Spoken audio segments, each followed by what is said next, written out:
question. We've had over the last several nights a lot of people with lots of questions.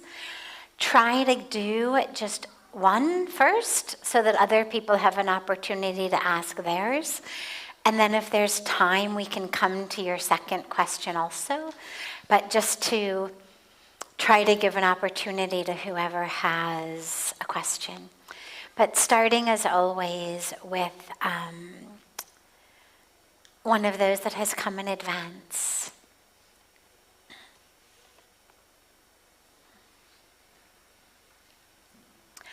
I am reading the Bhagavad Gita, and I am wondering, how do we discern between the desires, which are the kind that bind us and take us off the path, versus those things we are motivated to do in life because they are our Dharma? This is asked by Christina. So it's a great question. The Bhagavad Gita and so much of our Dharma, our scriptural, spiritual teachings, remind us over and over again. Don't get stuck in desires. Don't get stuck in desires. They just bind you. But here's the core interesting piece about desires. Think for a moment about the last thing that you wanted. It might have been just lunch. It might have been a piece of cake after lunch. It might have been a piece of pizza. It might have been something bigger, but it doesn't have to be something big. Just think about the last desire you had. Maybe it was a cup of tea with a samosa in the afternoon, whatever it was. Think about the last desire you had, which you fulfilled. Now take yourself back to the exact moment in which that desire was being fulfilled. You were eating that pizza or drinking that chai or having whatever you desired. Think about the joy that you experienced in that moment. Okay? Just really think back to it. Okay. Now I'm going to tell you a secret, but it's a very important secret about life. The joy that we get when we fulfill our desires is not actually because the object of our desire has brought the joy. That's the mistake we make. And this is where desires keep. One creates another, creates another, creates another. They are endless.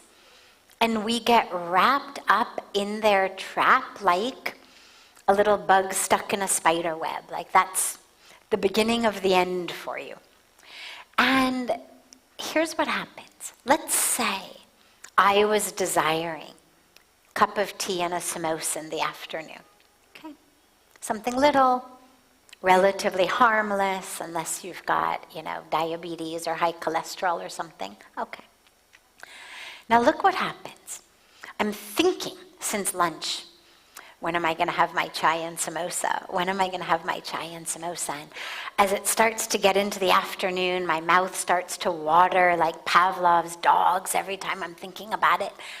Now finally, my chai comes, my samosa comes, I start drinking the tea, I start eating the samosa, and I'm so happy.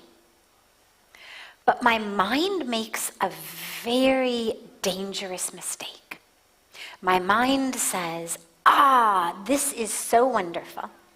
See, I knew that chai and samosa was the bestower of happiness. On the deepest, subtlest level, the joy you are experiencing is not actually the chai and samosa. It's not that it's not pleasurable. Sure, for the first few sips and the first few bites, the taste buds on your tongue fire and the brain senses it as pleasure. But But after the first few bites, the taste buds stop firing. There's no longer any neurological reward happening. But something even more powerful has happened. You are no longer desiring chai and samosa. Your desire for chai and samosa has now stopped because you are drinking chai and eating samosa. So as you are partaking of it, you're no longer desiring it. Obviously, if I was thinking, oh my God, I need pizza, oh my God, I need pizza, oh my God, I need pizza. Well, once I start eating the pizza, the oh my God, I need pizza becomes quiet. Because even my brain is smart enough to know I'm currently eating pizza. There's no reason to keep desiring pizza. It's here. And this is the deep secret. The joy that you get, that feeling of, yes, love it, is not actually from the object that you were desiring. It is because finally in that moment, you are free of the desire. And it is being free of the desire that actually gives that powerful of a sense of joy and relief. But the mind mistakes the joy, mistakes the relief, mistakes the peace, and thinks, yes, pizza made me happy. This samosa made me happy. No. It's that finally in that moment, you're no longer caught up in the throes of desire. It is the desirelessness that brings joy. Okay, now, going back to the specific question.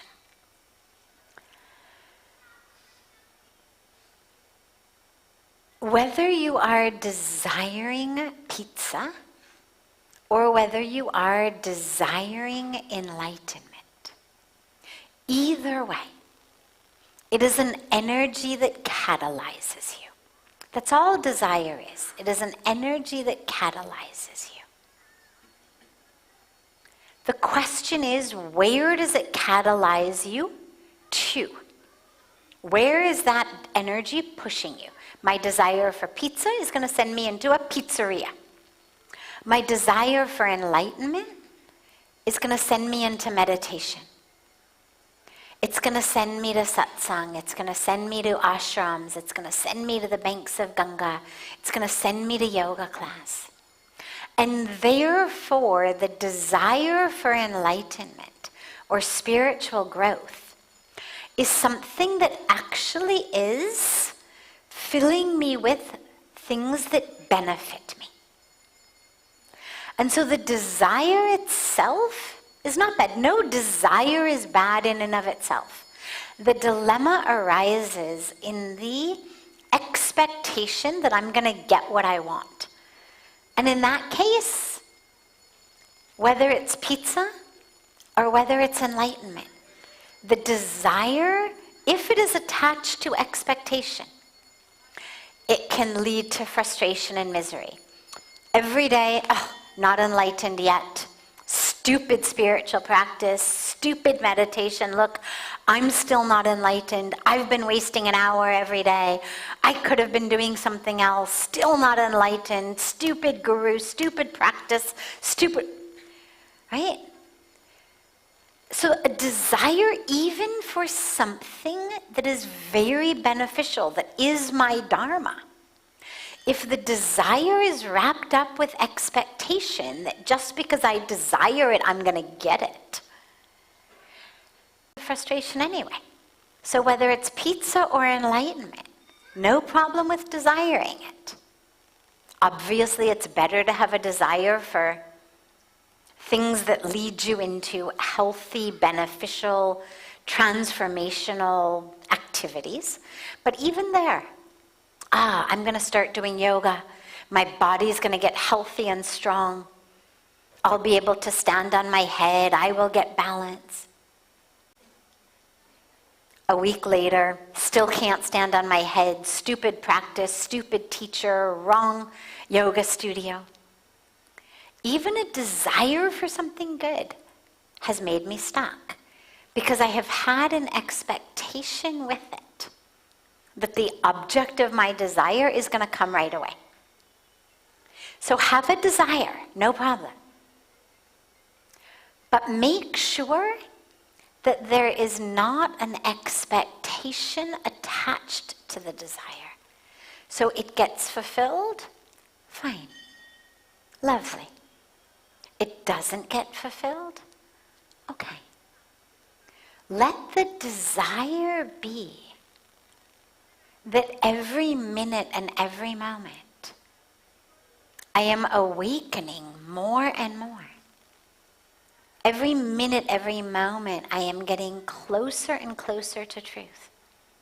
Because then the minute that you start to get frustrated, the minute that you start to get annoyed, the minute you start to get impatient, the mind itself will realize, this is taking me away from my desired destination. So you'll come back. So desire, yes, to do your Dharma, to have awakening, to have enlightenment, to live your highest truth, absolutely. But also have your day-to-day desires in such a way that they keep you on the path, not off. Desire today to lose your temper less than you lost it yesterday, fewer times than you lost it yesterday. Desire today to be more peaceful, more present, more compassionate than you were yesterday. Because then the minute that your mind comes in and says, look, again you weren't compassionate, you are an awful person. Immediately the mind will say, that's taking me away from peace. I'm going away from my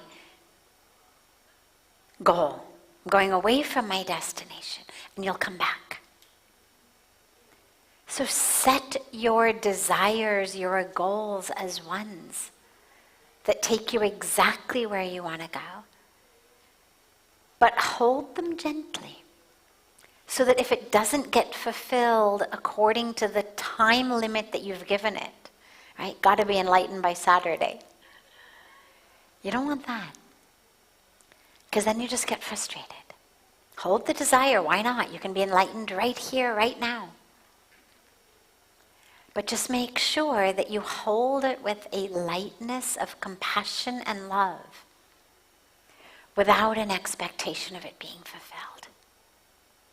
And then the fulfillment of it frees you, but even the desiring of it as well frees you. Beautiful question. Other questions that anyone here has? Yes, of course. Come.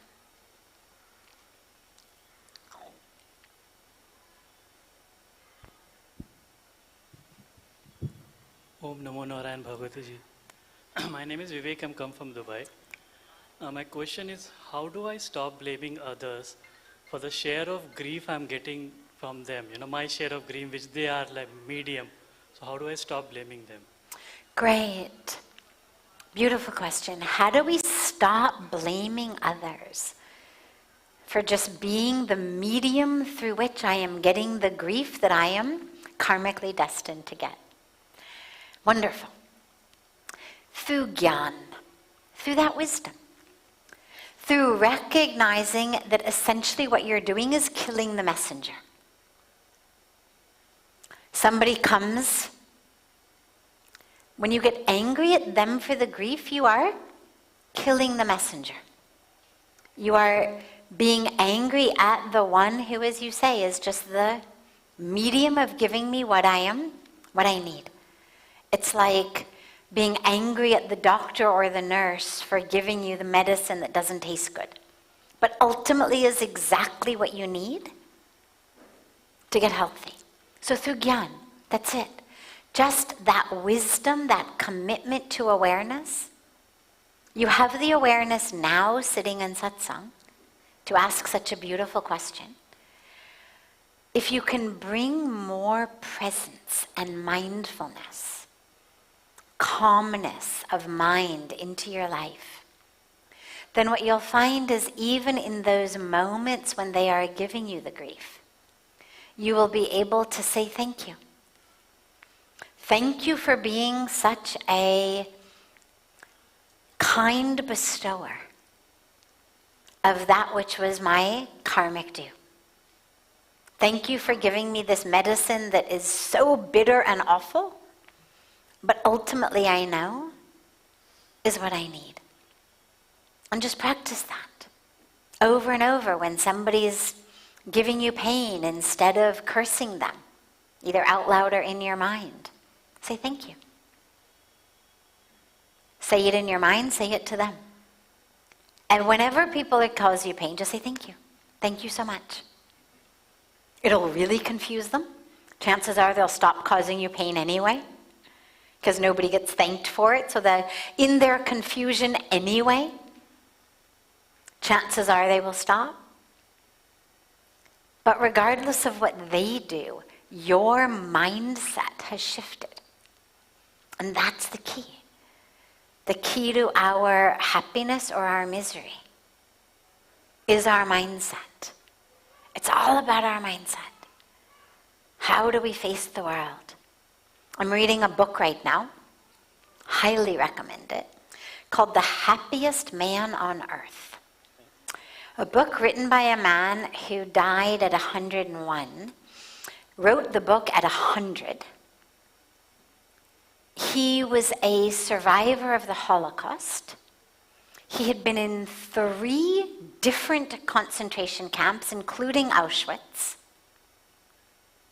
Had been 20 meters from the gas chambers 3 times.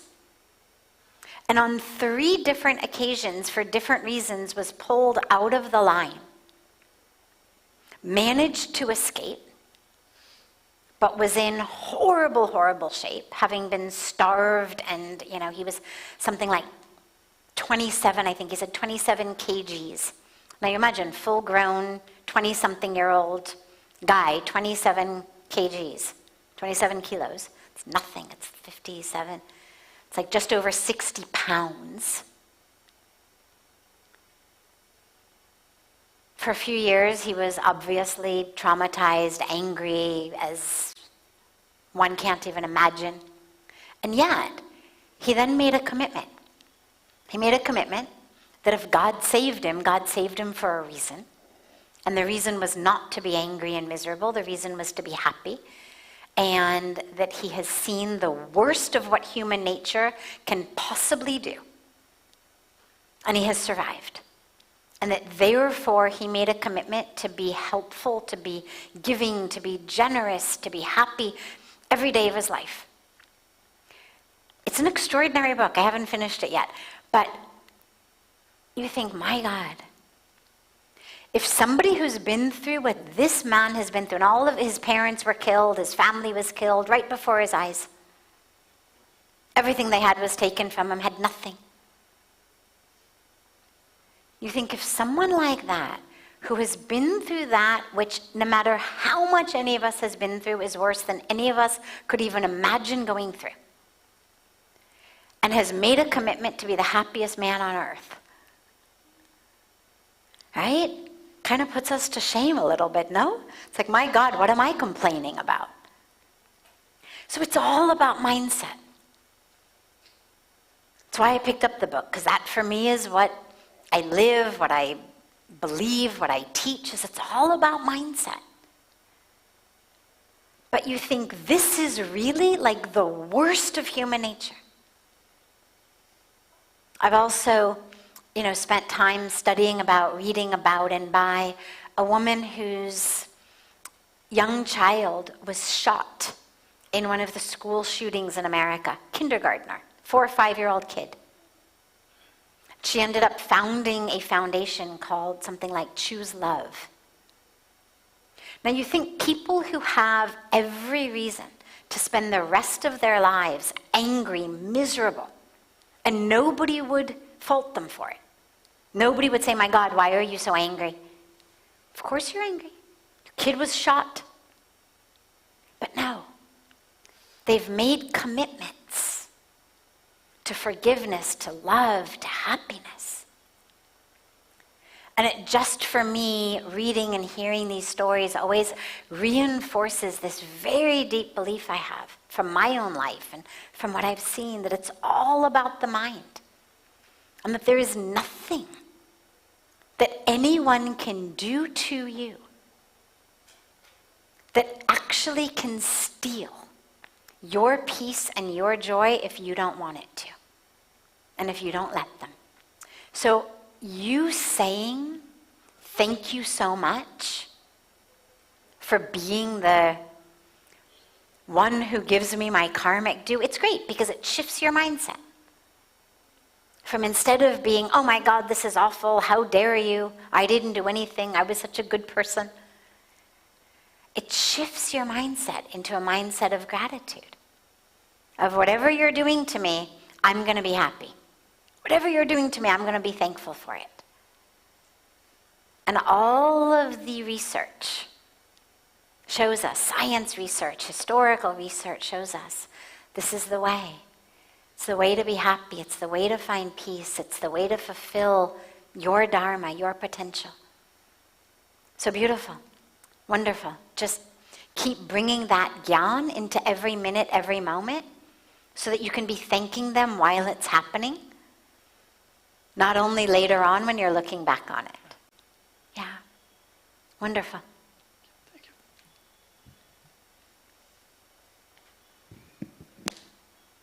Other questions? Yes, of course.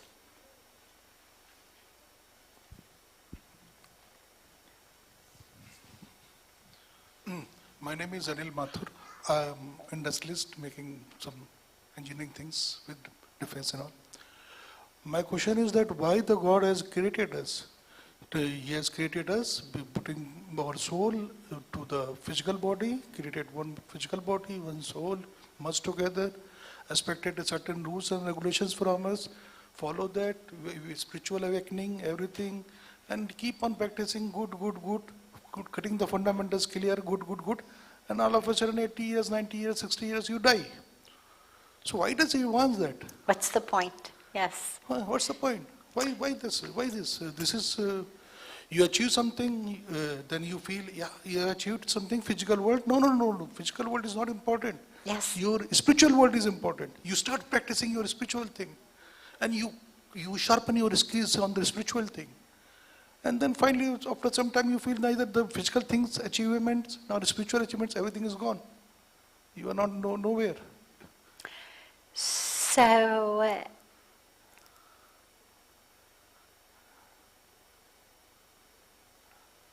why did God create us? To just go through this, running after its material things, its spiritual things, it's this, it's that, what to do, what's actually our point here?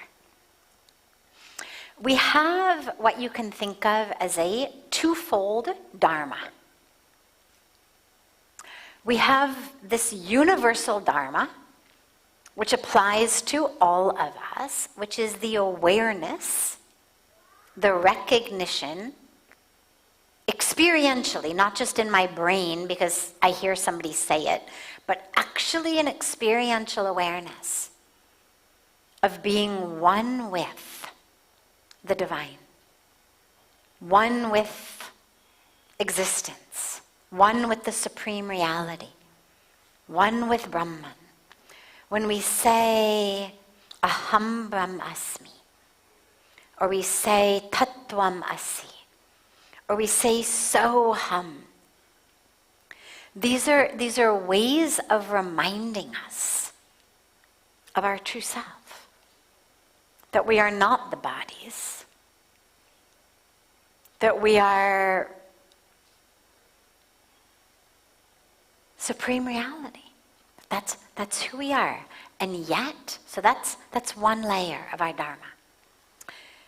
That has been given to us by the divine because it is said that the divine wanted to experience two becoming one again. wanted to have the experience of a reunion. When there's nothing but God, then there's just nothing but God. But it said that the divine wanted to have the experience of a reunion. Hence, brings us to our second level, Dharma, which is we've been given these human bodies. It's like a tough question given by God to us to solve that. Oh, yeah. This is the advanced course, for sure. Advanced course. And advanced course, yes. Advanced course and then... Absolutely advanced course. Yeah. But our other level is, so we've been given this human body. We've been given feelings, emotions, there's all of this story, personalities, attachments to it, this sense of like, hey, this is who I am. And we have to do two things simultaneously. This is why it's the advanced course. On the one hand, we need to realize I am not this body. I am not the role I'm playing. Ultimately, I am nothing but the divine. I am that light of pure awareness. Maybe God wants to prove him that we are the part of the God. I wouldn't say prove. What I would say is to experience the reunion that arises out of remembrance. It's like if you get into a fight with your loved one, and you stand at opposite ends of the house and you yell at each other, and then eventually you make up, and then you come back together. And that making up is so sweet, because temporarily, it's like you were one, then temporarily you became two. And you yelled and you hated each other and you this and you that, and then you become one again. And in that reunion from two into one, there is a sweetness that wasn't there before your fight. Which is why making up always brings us closer in a very sweet way.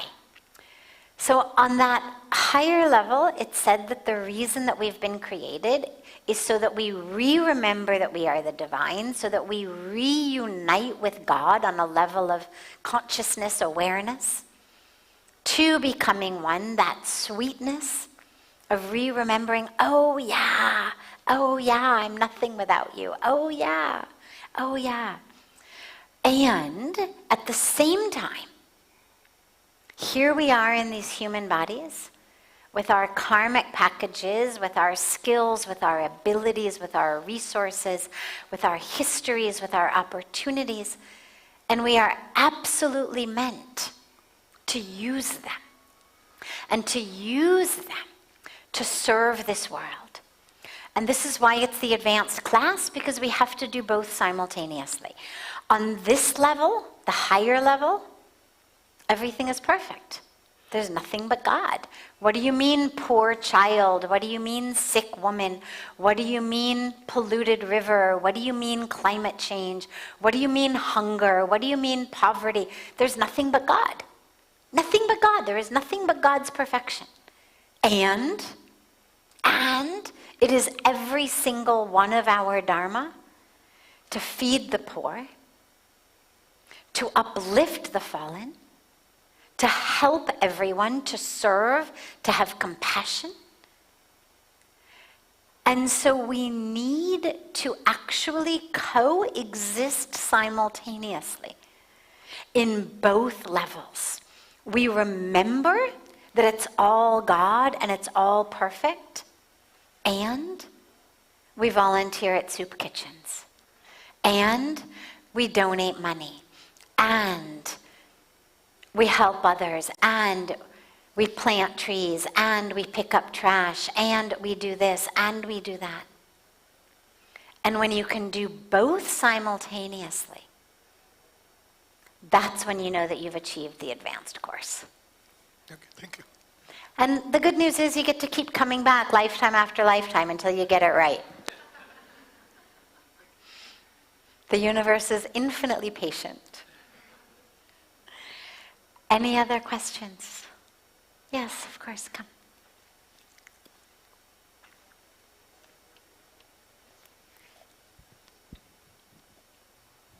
Namaste, ma'am. Ma'am, my question is that is it necessary to be vegetarian to get into spirituality? Do you have to be vegetarian to be spiritual? Well, it's basically like saying, do I have to stop cheating on my wife? Do I have to stop beating my kids? Do I have to, well, on a theoretical level, you could say no, because spirit is the truth of who you are, regardless of what you do with your body. You're still spirit. So being aware of the fact that you are spirit, in theory, should be possible regardless of what I do with my body. My body should be irrelevant to my ability to access the truth of my spirit. And yet, if I don't live according to spiritual principles, according to Dharma, what happens is my mind keeps me from being spiritual. My own mind becomes my worst enemy because I have to justify my actions. For example, let's say that I cheat on let's say I'm married and that I cheat on my husband, okay? Well, every religion, every spiritual tradition, every sense of Dharma is going to say that's wrong. But if I keep doing it, I have to give myself justification, rationalization. So I say, well, anyway, my husband's not giving me what I need, so obviously I have to look elsewhere for it. Okay. Now, what does that imply? It implies that what I need is some kind of physical, sexual, sensual enjoyment. It means that I need some kind of emotional compatibility. That is belying the spiritual truth of who I am. Because physical, sensual experience, there's nothing wrong with it. If you're not a sannyasi and you're married, enjoy, no problem with it. But if I'm telling my mind, I need it so badly that I have to cheat on my husband or my wife to get it, then it's basically saying I am not soul, I am not spirit, I am not consciousness, I am body. And this body is going to take whatever it needs. Now, if I'm living in that mindset, I cannot simultaneously live in a mindset that is telling me, hey, I'm this body, and this body's going to take what it needs, and therefore that's why I'm cheating. I cannot live as that and simultaneously have deep spiritual experiences, because I'm too anchored in my identity as the body. Simultaneously, let's say that I cheat on my taxes, or I'm stealing from my boss, or whatever it is. Well, the mindset says, they've got so much, I deserve more, I should have more, it's okay to take because, hey, anyway, I work hard, they don't pay me enough, I should. What that's telling me at the foundation is, more money will make me more happy. Who I am is based on how much I have. Which again is the exact opposite of the spiritual awareness, which is I am poor, I am full, I am whole, I am complete. Jitna bhi mera bank account mein ho. It's not about having more, as Pujya Swamiji was saying in the Arati, it's about being more. So the lie I have to tell myself about why I cheat, why I steal, that lie that story, that mindset keeps me, my own mind, keeps me from having a spiritual experience. Eating non-vegetarian food says, any way they don't feel. Right? Because if you believe that they feel, and you have even one iota of compassion, there's no way that you could eat non-veg. So we have to tell ourselves, well, anyway, they're just animals, they don't feel, they're beneath us. Which cuts us off spiritually from the rest of creation. Spirituality says we are one. Spirituality says Vasudev Kutumbakam. And just like I wouldn't eat my mother or my father or my sister or my brother or my uncle or my aunt because we are a family, well, they are also family members. Similarly, these days, with what we know about how animal agriculture and the meat industry is causing climate change, environmental destruction, global hunger, water shortages, the mindset that my taste buds are more important than my children having access to water, my taste buds are more important than the trees of the Amazon, which are being cut down at literally an acre a second to graze cows so I can eat hamburgers. That mindset that I would have to live in, that shuts me off from all of the rest of creation, not only the animals, the trees, the rivers, all of my sisters and brothers around the world who are depending upon these water bodies, who are depending upon these trees. It cuts me off from future generations. It cuts me off from Mother Earth. And that is the exact antithesis, the exact opposite of what spirituality teaches us, which is we are one. Eating non-veg says, no, I'm not one. Not one with the animals, not one with the trees, not one with the children starving in Africa. Just me and my taste buds. It's all we are. That's it. Just us. जो मैं चाहता हूँ, जब मैं चाहता हूँ, जिस तरह से मैं चाहता हूँ, वो मुझको मिलना चाहिए. And that mindset will keep you from having a spiritual experience. But I do have some other friends from other religions, respective religions. If I talk about Muslims, they do like 5 times a prayer. But they are really spiritual, and I have met some of the people who are really enlightened souls, but they nothing to do with veg or non-veg. So, other religions, I don't want to get into a discussion, a comparison. What I can tell you is that there are many people I know, high-level religious leaders from the Christian faith, from the Jewish faith, from the Muslim faith, who are from religions that are very much meat-eating traditions, that are not traditions that say, be a vegetarian.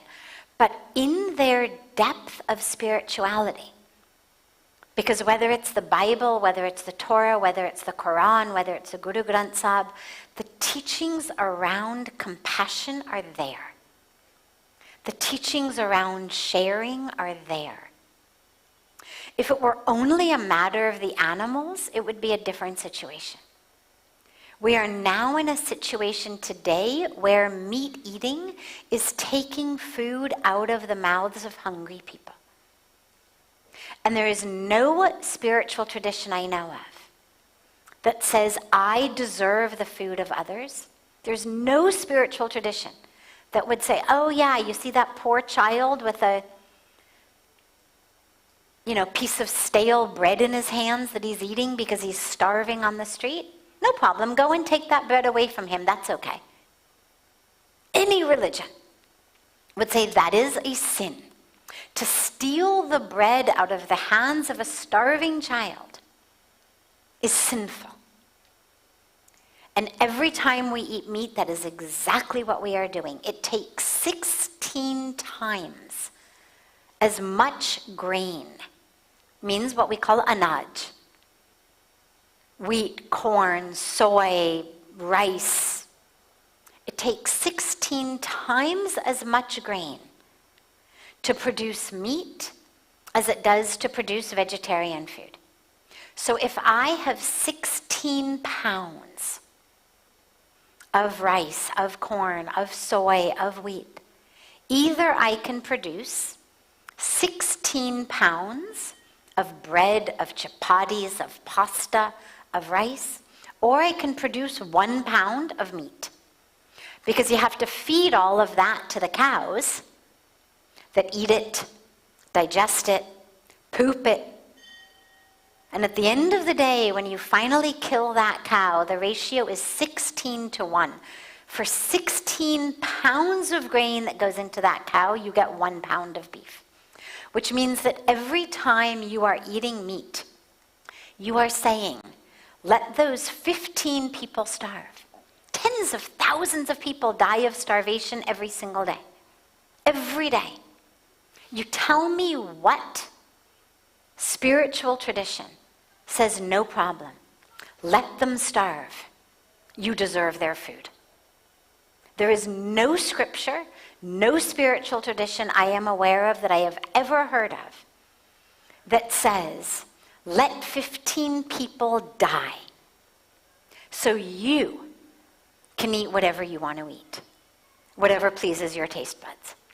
That is the exact opposite of all of our spiritual traditions of every religion.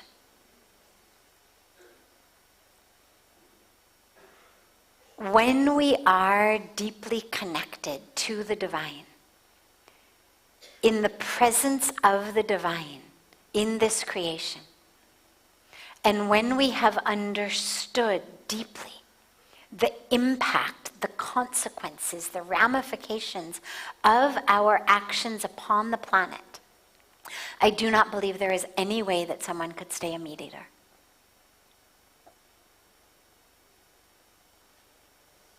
Even if they're not somebody who considers themselves spiritual. Even if they're just someone who considers themselves a moral person.